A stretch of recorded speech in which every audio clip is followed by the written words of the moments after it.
Hey, this is Steve in Dallas, Texas. It's Saturday morning, my friends, and you are listening to Light Talk. Hey, this is Stan in Gainesville, Florida, and today we're going to discuss learning new software, critiques, breakers and cues, and phoning it in, all on Light Talk. And this is David coming to you from the beautiful, sunny, and gorgeous Belmont Shore neighborhood of Long Beach, California. If you don't already know, you are listening to Light Talk, and we are the Lumen Brothers. Hello, Lumen Brothers. How you doing? Hello. Stan, Steve, and David today. SSDs. Yeah, and welcome everyone to episode 378. The journey goes on. It's like Moses in the wilderness every day. another Another few 40 steps. years and 40 years of wandering in the desert. Someone give me a matzah, damn it. I just got in from tubing in the bay. I'm telling you, it's just so lovely, sitting out there with my lovely girl and sipping buffalo milk. Have you guys ever had buffalo milk? What's buffalo milk? Buffalo milk is actually like the drink of Catalina Island. It's a mixture of vodka, cream to cacao, and some bananas and chocolate. Just incredible. So, we have something like that here in Texas. We call it Budweiser. We don't have all that stuff to kill the taste, though. We just want the alcohol. We got to have foo-foo drinks, and that's what we have. But anyway, getting back. So listen, the mail has been pouring in from last week's show. Last week we did our special Tony Award show. So we're going to read some, not today, but we'll read some hopefully next week. And speaking of next week and the future, we have an exciting announcement. We have booked 4 Broadway designers to be on our show in the next few weeks. We're going to have Jane Cox, Brandon Sterling Baker, Nick Solium, and Brian McDevitt all on the show in the next few weeks. We're going to give you the exact dates very soon, but they've all been booked, and we're really looking forward to these interviews. I had to jump on it today. It's awesome. Get going, Stan. Send out the emails. But hey, let's get started with our show today. Steve has the first question. It is from Emily in Tennessee, and she writes, how do you critique design on stage? Well, Emily, I critique it 2 ways. So I keep in mind the standards of students and what the journey is they're making and what is success and not success for them. But when I just go to a show and I'm not worried about looking at a student's work, I'm just looking at a designer's work that I've read about in the program. I recently went and saw Romeo and Juliet, and it was pretty well done. I think the first thing I look for is, does the lighting support the play as directed? So you cannot take the director out of it. Is it a Romeo and Juliet that William Shakespeare would be proud of? Is it a Romeo and Juliet on a bare stage with 2 chairs? You've got to factor in what the director is wanting to accomplish. When I look at Romeo and Juliet, I look at that opening, and that kind of sets the scene for what's going to come for the next couple of hours. Have they kind of nailed the opening? The party scene, is that solid? The balcony scene, what type of nighttime is it? Juliet's bedroom, the fight, the tomb, all of those things are markers in the play. They can be very good cues and have nothing to do with the show. They can be like Kodak moments for a portfolio. They can be cues that are beautiful, but they take you out of the show. So I'm looking for lighting that keeps me grounded in the show. Does the timing make sense? Does the designer want me to be aware that the lights are moving? Are the lights part of a character in the show? Or are they just invisible and I'm just so involved in the show and looking at the landscape, I don't really notice the cues, but they're just there supporting everything. Of course, I'm looking at how people look on stage. We live in a multicultural world. What are the actors well lit? Are we honest to their skin tones and their the color? Is the blonde girl still blonde, or does she now have blue hair? I'm looking at this environment this landscape. And when I leave the theater, I don't necessarily want to leave the theater talking about Light Q17. I want to just have a good time at the theater and just be swept away by it. In many ways, the same way you get swept away by a movie. You sit down and you're very aware of the people around you, and you're very aware the movie is starting. But at some point, it's just you in a chair watching the thing, and you're so immersed in it, time has just gone by, and you're oblivious to everyone else in the room. So that's how I critique a show. What about you two? What are you looking for? Steve, I'm in love with what you said because it took you a while to get there. Like, you said all this really cool stuff, and then for me, you really got to it right at the end. And I'm going to quote you. I don't want it to take me out of the show. So for me, the best scenario is I don't get to critique it at all because I'm so wrapped up in it. I'm so enthralled. I'm so living each moment that my mind I cannot split my mind away from what I'm watching and start to think analytically. So to me, that's the best show there could be. I'm just an audience member and I cannot break out. And then I suppose the critique would come if I saw the thing a second time, and then I maybe would be analytical, or I just work from memory and critique it after the fact. But I don't want to be thinking about it at all when I'm in it. And if I am, then it's not as strong as maybe it could be. It is different if you're critiquing a student show because there are a lot more things you really need to be looking at and, whether people are lit correctly and, if colors work in certain, in certain costumes and for certain moments and things like that. And, the cue structures and when the cues are called, all that. When I go see a professional show, though, I don't pay attention to the lighting at all. I mean, unless it's just so outstanding and it's so integrated with the music or dance, similar to like the first time I saw Chorus Line, it was hard not to look at the lighting, even though it was just so much part of the entire artistic experience. So, I like Steve and Stan, when I go see a show, I just like to just see a show like I'm an audience member. Because if I start looking at the lighting, I'm going to just lose the show, I'm like say, oh yeah, that's a really cool color back there. And all of a sudden you've missed 3 lines, So, I'm not going to analyze, the contrast in color or the contrast in movement or whatever. I'm just going to feel it and enjoy it and then say, boy, that was a really good design. If I could just crystallize what David said about if you're watching a student show, then it's your job to be analyzing it. Oh, absolutely, yeah. That's the reason that's half the reason, well, more that you're there.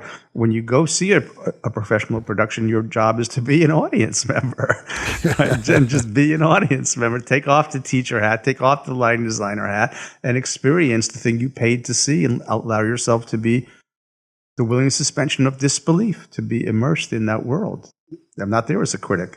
I have a question from Jessica in Atlanta who asks, given all the new technology and networks and all that stuff and this, IoT, Internet of Things, she asks, have you done much control of lighting systems from your studio to a theater or a building without being there? More and more, yes. It is happening. It is possible. Many systems, I hear it's pretty popular in churches. I heard about a church design where the guy who runs the church service, because it's the same service every year, gets up, brushes his teeth, walks into his studio, turns on the computer. He knows what looks at his clock. There's a live camera feed from the church. He sees when the pastor walks up to the lectern and clicks go, and he turns them on from home. And then he gets in the car and drives up there to babysit it. So I think that is happening in certain situations. It's happening for me right now. I've got a project, and it's why it was on my mind since Jessica brought it up. I've got a project that we've been troubleshooting for quite some time, and I've got to do some queuing at a building, and I don't want to go down there until the darn thing's working. So I'm remoting in via a VPN. So it took the IT people some time to create a VPN account.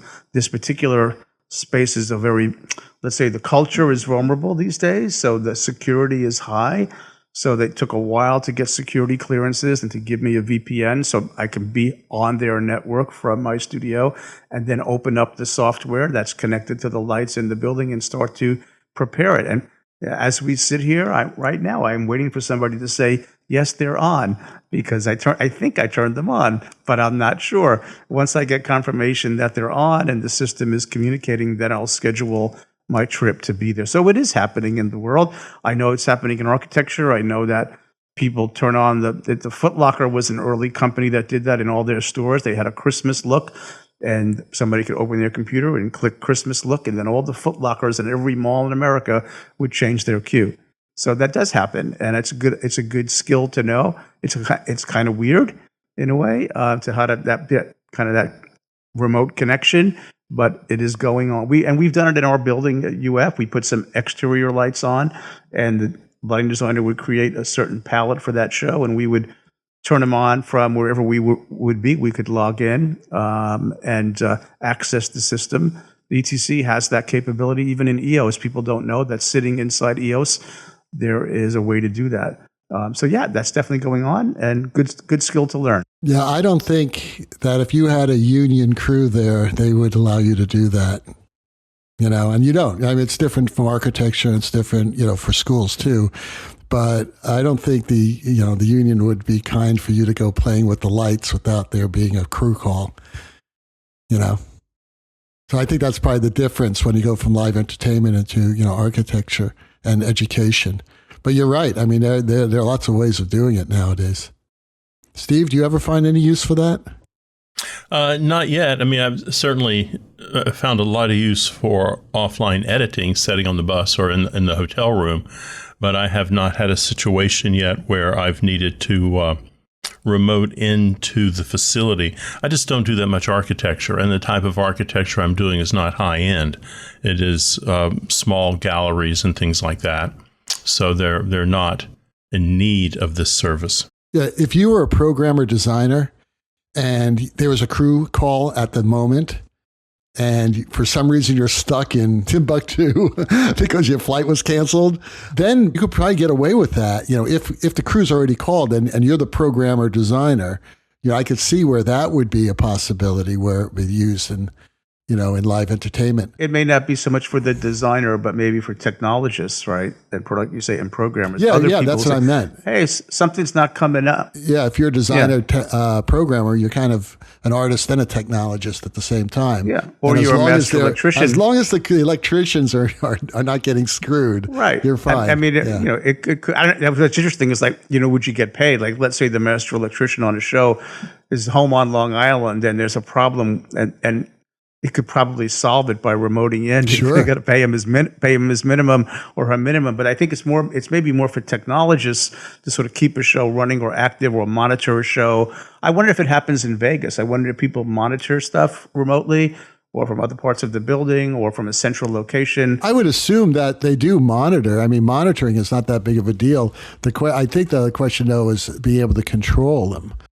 Well, if you're like with ETCnet, if you have your board, we have it at the university. It's pretty simple. The boards are all on the ETCnet, and you just open it up. You can click over to any console and watch the queues running and make changes if you want to. It's quite common now. That's why I bring it up. Well, it's common in architecture. I don't think it's common when you're dealing with in a much more traditional live entertainment venue. The capability is common, is what I'm saying. The capability, absolutely. Yeah, it's awesome. I can control my car, so can you, Stan, from all over the world. So that's not a problem. Yeah, but I can't make it drive at the grocery store. I can't make it come get me yet. It can't fetch me. If you had summon, you could. I do have it. It doesn't work. Yeah, well, because they turned it off. Don't do it. I think that's the dumbest thing. It really is. I can understand it's kind of sexy and it's inconvenient if it's raining. You want your, but boy, I sent you that video, Stan, of that. I know. That car's stuck in the middle of two lanes and people. I want it to work. Yeah, well, but right now I'm sitting here. Okay, right. Here's what's interesting. Just as a phenomenon, I'm sitting here on my laptop in the other room. I have channel 1 at full, channel 6 through 7 are all at full. And I send an email down to the building and I'm saying, can you go outside and see if the tape light is on in white? And I'm excited because if she says, yes, it is, it works. Right. And we solved the technical problems that we were having. And now I can schedule site time and get paid well. And they said, well, can't you just do it all from there? And like, no, I have to see how the light behaves on the building and set a level. I can't just do all of it from here. But don't bring me down there and pay me for a day when the thing ain't working. So I think it's more of a technical tool than a design tool. Right. But I think it's a good skill for people to pick up. Well, as shareholders in Tesla, if the two of you would just approve Elon Musk's new pay raise, because I mean, who can get by for $52 billion a year? I don't own any Tesla. I don't own any Tesla. He would fix that summon for you. I do have Stellantis, though. Okay, our friend Doug Feinberg from Cambridge. Is anyone going to say it? Our Fair City. Thank you, Steve. Our Fair City. Yes. I am working on a show in a middle school auditorium where the only functioning stage lights are old incandescent strip lights that can only be turned on or off using breakers. There are no dimmers for these lights and no easy way to connect them to dimmers. We may bring in additional lighting for the front and sides. How would you integrate lights into a show where a group of lights is either fully on or off, and the audience may hear it when you flip the breaker? It is a musical, so the breaker noise could be covered by music. Or the taps. Okay, so poor Doug, he's out there working on this middle school auditorium, doing a show. How can we help solve our friend's problem? A lot of silence from the brothers. Don't use them. No. Now, it was funny because a while back we interviewed this guy that, some people may know about his name. I believe is Billington, right? Ken Billington. And I think his first job Kenny. I think it was Kenny. It was Kenny. His first job, he was 10 years old or 9 years old or something like that. Gingerbread man. He was a gingerbread man in elementary school or something like that. And they told him that he was misbehaving on stage, and they told him to sit very quietly in the pit. And he noticed that in there was a circuit panel, and realized that if he started to turn the breakers on and off, he could control the lights. And there's a Tony Award winning lighting designer is born. Lighting designer was born. Right, child prodigy. A child prodigy. So if Billington can do it, damn it, Doug, you can do it. Find the bump moments. I would use them for bumps at the end of numbers because then it's easy to go ahead and just go wham and have that light push on or push off and blackouts. Yeah. He doesn't have a choice, man. What is he going to do? No, he does. I have an outlaw solution. All right, what is it? Outlaw. But I want to see if Steve has one first. No.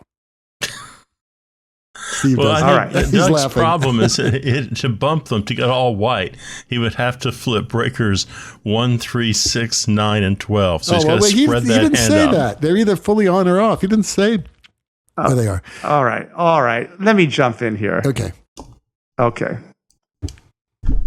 Doug, and I know Doug is a very practical person, and I know he's listening. So I know you can't really do this, but maybe you can, because you're going to say, I don't have any money. And I'm going to say, okay, I don't know how long the show runs at the middle school. Maybe it runs a week.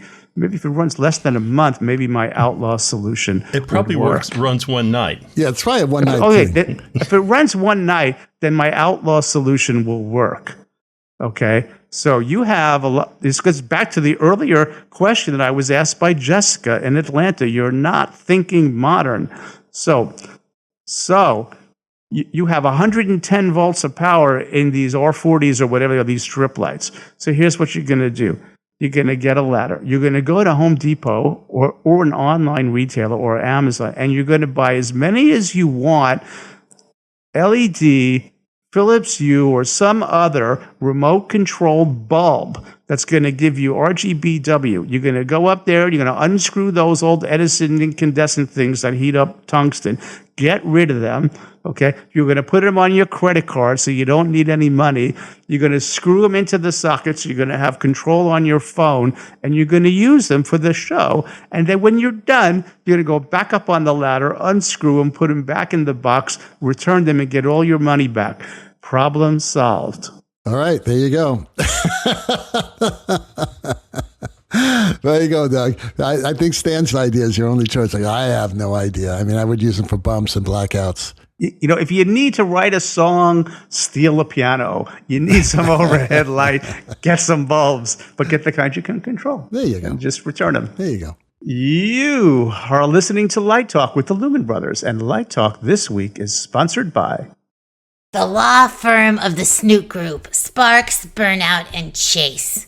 Are you pissed off that all the designs that you create with artificial intelligence cannot be legally copyrighted? That's right.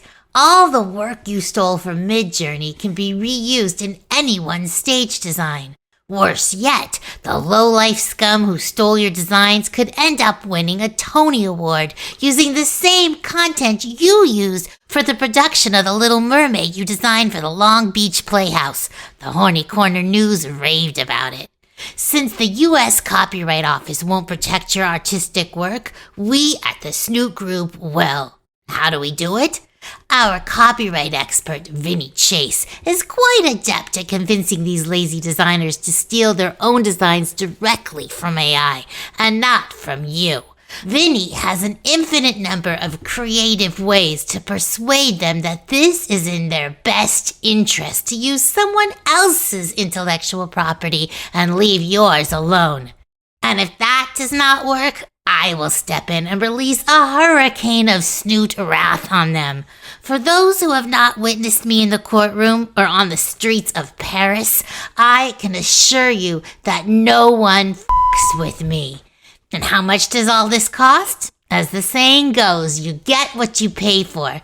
And if you are tight on money, we have easy payment plans with an interest rate tied to the Bolivian Boliviano. And what's the big deal? It's only a few more thousands of dollars to add on to your student loans. Isn't your art worth it? So stop being pushed around like a theater pansy. Let the Snoop Group take care of the lowlife stealing your AI ideas. Just call us at 888-OFF. That's right, 888-FOFF. The Snoop Group. Your last chance to protect what you rightly own. And now, back to Light Talk. Well, the sound of those filthy ducks and monkeys creating a ruckus in Stan's jacuzzi means that once again it's time for Let's Talk About. And today's Let's Talk About is all about teaching old dogs new tricks. And Stan came up with this great idea, so I'm going to let him intro it for you. Well, I was just thinking, well, maybe I should just say how it came to mind. I'm reviewing a professor's promotion package, and it's very beautiful at a very nice Southern university. And so this person is just going up for full professor, and I looked at some of the stuff that they're doing, and I thought, wow, that's really great. You know, and had I been, you know, continuing my teaching career, and I would be using some of those things. And some of those things were not really, let's say, commonplace or so easy to access at the time. So it made me think, what would I be doing now if I was mid-career or early career in terms of methodologies in teaching? And one that I tried to do when I was teaching, but I never really fully got to the level I would like to is, you know, it's so easy now to do a screen capture and demonstrate something and make a little how-to video.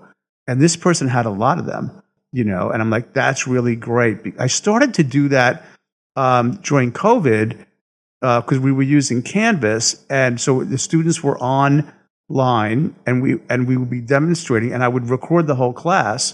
And so when I was demonstrating a software or something else, or even the conversation around the script, whatever it might be, students could go back and then review it and get the information if they don't pick it up the first time. So that's something I think I would have integrated more, or in my methodology, is using tools like that, so that the information is always there and it can be reusable. And I would have made more.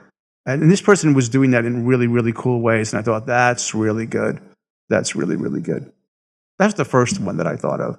Obviously, everything has changed.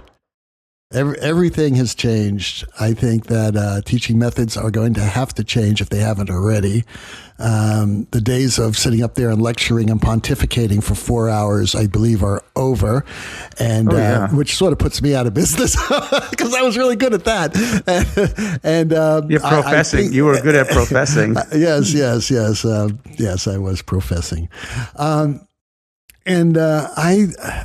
However, I think there are a lot of things that are the same. And obviously, if you're doing any sort of lighting design that's a collaborative art form with a group of other artists, you have to have those opportunities to do that. So you're going to have to be involved in that type of laboratory work and set up laboratory work that still puts people in those positions, in those environments. Okay. So that's important. That's what stays the same. What doesn't stay the same are the techniques as far as the type of knowledge that students need.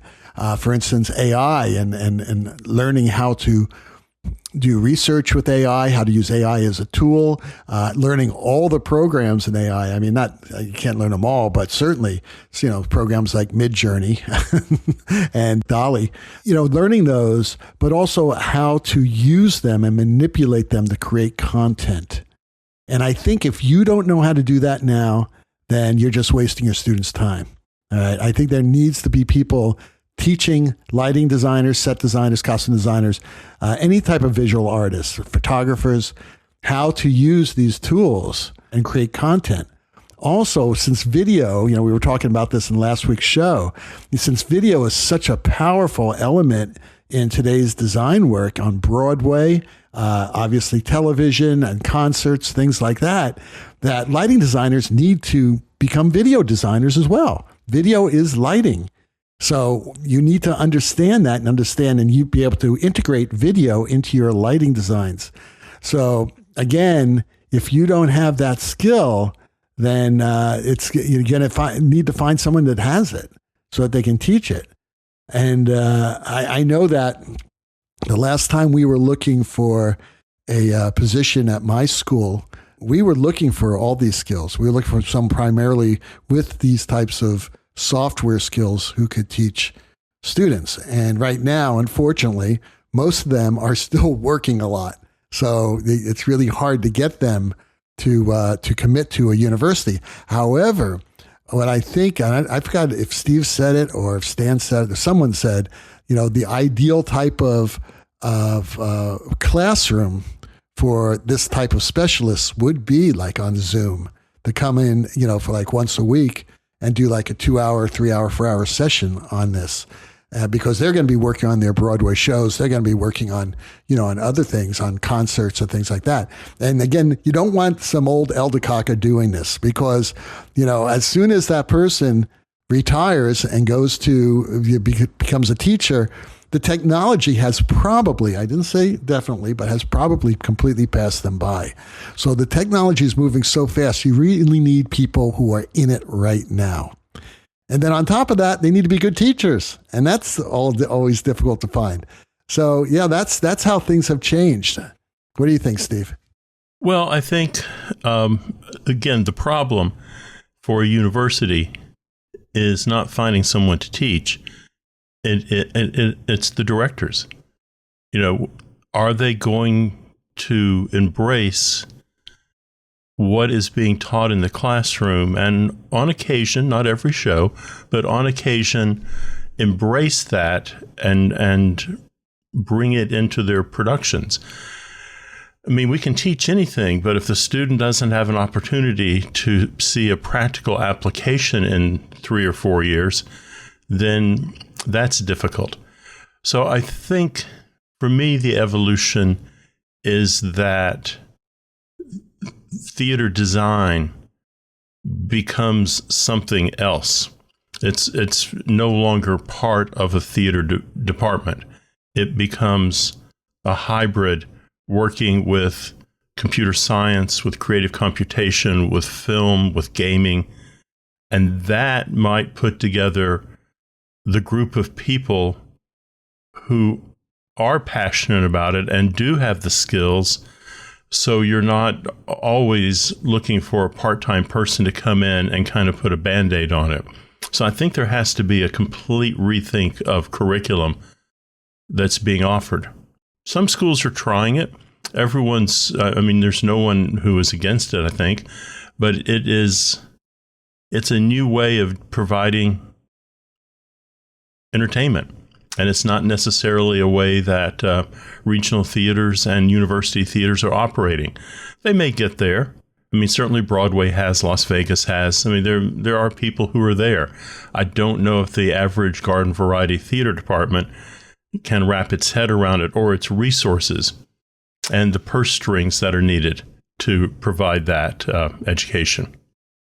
I think I want to refocus the conversation a little bit on what I think I'm really getting at here is about the delivery system, the delivering of the teaching through what vehicle by delivery. And so what I mean is, if I was teaching today, or I was starting out, if I was mid-career, like in my 40s, 50s, I would have a YouTube channel, and that doesn't cost anything. And I would make great use of that. And the thing that I would want to teach, that I noticed this fellow doing, this is personal, but I'd want to teach my students watercolor, which is hands-on with paper and how colors blend and how they layer and all of it in terms of the eye. So that's a specific thing. I would add watercolor as a technique to my lighting design classes, and I would have to become better at it. But I just want us to think about not the what, right? I understand what David's saying about all those things. Agreed, 1,000 times agreed. But it's how we're delivering it. And I think the delivery method, a lot of is shifting, and because of the tools that we have and how we would deliver content differently. I think a better choice would be to teach students how to paint using an iPad.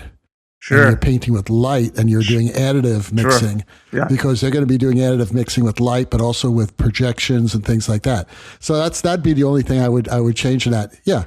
Fair enough. I think that's well taken. Because it would be the same kinds of concepts could be done electronically.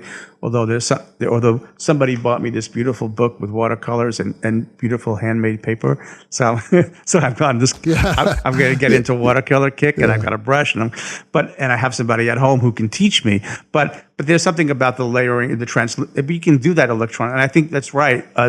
But that's what I mean. That's what I'm getting at is how do we deliver it? I think how would I shift the delivery of the information? There's new stuff. There's nothing that's really new, but it's just different ways. But it's like, how do we transmit the information in an academic environment that I'm kind of trying to. All of us have taught software programs, and I think we have a question coming up about that. And to me, the best way of teaching someone software not necessarily is software, it can be anything. Being in their room. Well, I mean, but we're talking about at least I'm talking about AI programs, and like Midjourney, things like that, is to go ahead and actually be there and help the students get through it. In early part of my career, when I was able to connect a student or get even a phone conversation with a working professional, that was difficult. Yeah. Now that's quite easy. Right. And so that's something I would integrate, again, and not to just tell war stories, but let's say a particular designer named Kenny who has a particular technique, right? Or the way that particular designer speaks on a headset, or how they cue. So not to just tell a war story about when I did such and such show with so-and-so, we did, that's fun, but that's not useful. But access to the people, right? In a sense. That's what the Studio School of Design is doing. Right, that's what they're doing. Yeah, well, I'm saying I would do that more robustly now in terms of than when in the early part of my career. Again, different ways of delivering, or like, why can't we have access? Like, for example, let's say, I don't know if the union would allow this, but I would love to watch a particular designer in tech. When I was trying to get into the union, they would say to me, well, come downtown, Stan, and talk to so-and-so and ask if you can sit in tech and watch. And I was like, yeah, right, that's what people did. Well, now, can there be a camera, and a mute, and so that somebody could sit and watch how a Broadway show gets tech? That would be very educational for students who are seeking that. So I don't know. There's just new ways I'm thinking about creative ways of delivery systems. That's what I'm getting at. And getting to Steve's point, which is a good point about directors, I totally agree with him, because most faculty directors are stuck in the 19th century. It's hard for me to believe that after you watched a show like the Tony Awards or any modern professional commercial musical or even plays, and you don't see the amount of video design in that you're not going to want that for your show. I know the directors I work with all want it for their shows. Now, again, these aren't faculty members. These are professional directors. So a lot of them teach part-time, but even if you're kind of stuck in the old 19th and 20th century theater styles, you can realize that, hey, this is the zeitgeist of the day, and we can tell a story a lot more powerfully if we use this technology. So, hey, Steve, can you have a student who may want to do a video design for this show? And if so, why can't we make that happen? Well, then Steve says, and he's absolutely right. And let's be honest now, Steve teaches one of the wealthiest schools in the country. That's a lot of equipment you have to buy, right? You're going to have to buy projectors, or you're going to have to buy LED panels, things like that. And I think that even the Meadow School of the Arts would have a challenge spending that much money. And then what you said, Steve, about, well, maybe it's a different organization so that you've removed technical theater and design out of the theater department, making a more, general type of service design artistic department, which is a great idea, which Breck and I tried to do. And they said no. And you know why they said no? Because the theater department will lose all control over production. They now have to share design and tech with dance, with film, with movies and stuff like that. So in that case, I find it more of a control issue than a solution, which I think, and I agree with you, Steve, that would be a fantastic solution. Do you agree or not? You just don't want to say anything. What I find is, I don't think we have all the money people think we have, but I do find that if I'm working with a younger director, and let's say someone in their 20s and 30s, then they are much more adventurous. They have very strong opinions about how to deliver the show on stage, and I think this is just generational. It's the same thing with moving lights. I remember when we first got moving lights. One of the directors said, "No, they're not going to move all the time, are they?" And it just makes you kind of tired when they say things like that. Yes, I'm going to just move them all the damn time. And if you look away, I'm going to move them. But that has changed. And people go, well, Grand Ole Opry story. The Grand Ole Opry for years just used white light. And I remember, I was at the Grand Ole Opry. I remember when the lighting designer there decided to add color to the Grand Ole Opry one night. And that was just a little blue and red backlight. I mean, it was a riot on stage.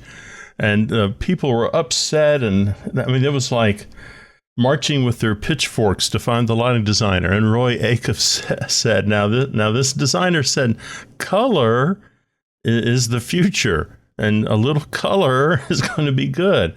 But people have a hard time changing. have a hard time changing. And to be fair about it, at universities, you do have a long day. You're just trying to get your actors on stage, and they have huge hurdles they're trying to accomplish and over a 4-year period. So you do, I'm sure in the back of your head, you're thinking, wow, do I really want my actors competing with this, out of control design element that can be difficult. You talk to rock and rollers and they'll tell you there's nothing more irritating than standing at the microphone and everyone is staring over their head at the video screen. And they're not connecting with them. They're staring at them on the iMac. That's right. what they're staring at. So, this will be self-correcting. It will. Moving lights, computer consoles were not evil. Moving lights were not evil. AI is not evil. I did see a problem with AI, and I kind of mentioned this, and everyone looked at me like I'd grown a second head. It has nothing to do with SMU, so we'll just give them a break for a second. I'm doing this show at a theater, and someone said we're doing the director's new interpretation of Uncle Vanya. And I said, oh, really? I didn't know they spoke Russian. And the director said, oh, I don't. I just had AI do it. Well, no, you can't just put your name on it and say it's your version, your adaptation. It was a computer's adaptation of it.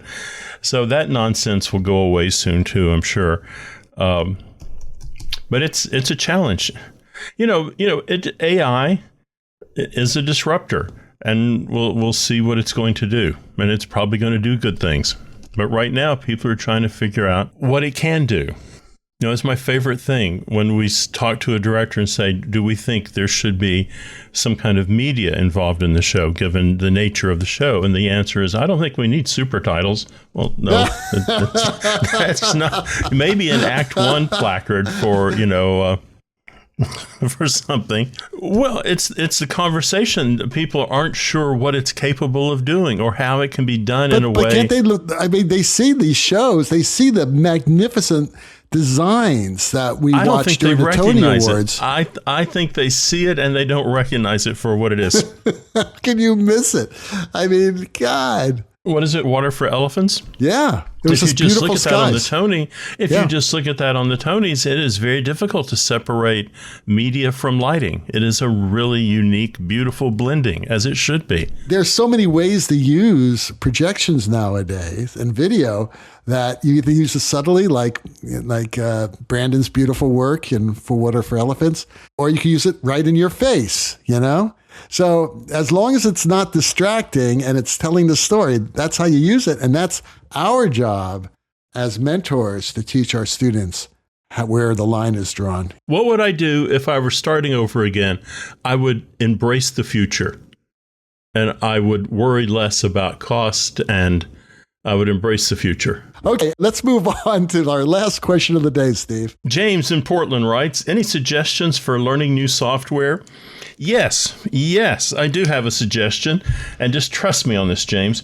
I think everything I know, I'm self-taught when it comes to software, and the things I have learned over the years, and particularly the internet has made it wonderful. I'll use Vectorworks as an example. There are all kinds of lessons on there. It's fantastic. Or you can go to Learn Consoles. You can do anything, Photoshop, whatever, you pick it. The way you do this is you do not move from lesson 1 to lesson 2 until you have mastered lesson 1. And then when you get lesson 2 done and you think, I know this, I'm going to skip to lesson 10, that's a mistake. Don't do that. Because you'll get to lesson 12 and you'll be back in lesson 3 or 4 trying to figure out what they were talking about in lesson 12. Patience. Patience is what it takes to learn new software. And you just go through it. It's page by page.